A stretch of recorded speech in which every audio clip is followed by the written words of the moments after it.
Hi everyone, today I'm going to demonstrate Prismacolor Premium Watercolor Pencils. I've not tried the higher end. I have tried watercolor pencils in the past. The lower end, I find the results are really good.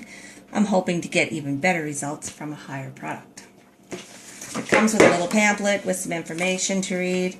These are the pencils. This is what they look like. This is what you get for 24. Color selection.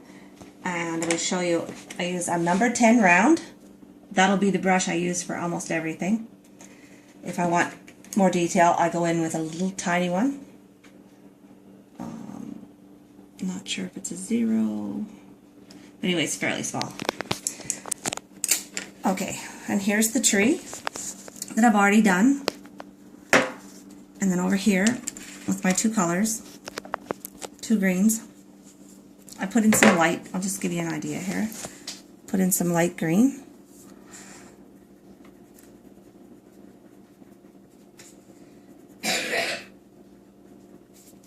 Then I went in with the darker green, kind of gave a little bit of on the edge where I want it to look really dark.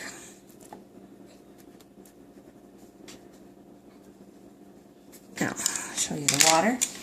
Now, when applying water to your brush, what I do is I tend to dip it in, get it really wet, wipe most of the water out, go back in and just put the tip in, just a tiny bit of water. That way you have better control of how much water ends up on your painting. And just pull that color right out of those dark areas and move it in. And go quite far with just a tiny bit of water. A little bit more. See, it just pulls that color out so nice. I do like these Prismacolor pencils. They do have a lot of pigment in them. And they stretch really far with just a tiny bit of color and a tiny bit of water. I just keep doing this until I get the feel I want. If you want to add more green, I do recommend waiting until this layer is dry, then going back in, adding some other green. If you want to make it look like a fall tree, you might add some oranges and browns, touch of yellow here and there, and just keep moving it in amongst the tree. It'll look like colorful leaves. But you get the idea that that really fills in nicely. I really like these pencils. Now I'm going to show you on the truck. Wash the brush really good.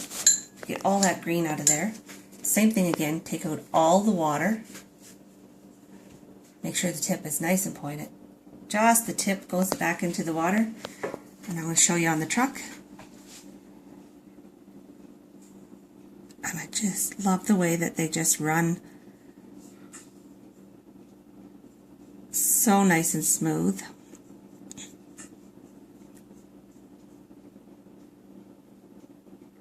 Now I keep my brush in strokes in the direction I want the paint to look on the truck, like the original painted truck. Don't go this way unless that's the effect you want. A little more water. Turn.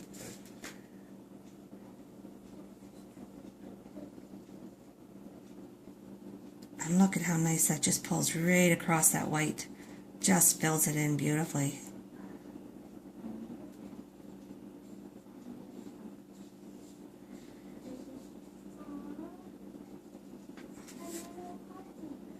Back over here on the other side. Now these pencils are kind of pricey, but I think my overall feeling about them is they're well worth the money.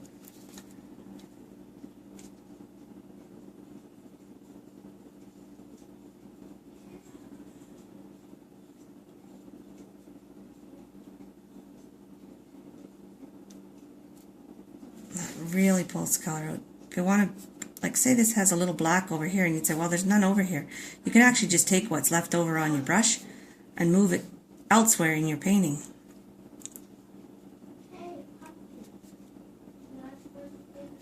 I'm going to do the same thing. I'm going to stop working on the truck for now. Wash the brush really well. Dry it out. Put it back in.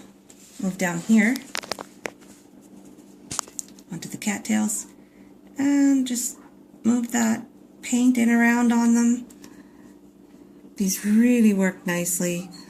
I will be finishing the painting. I will post pictures of it on my Facebook page, Coloring with Carolin. Might be tomorrow before I'm done.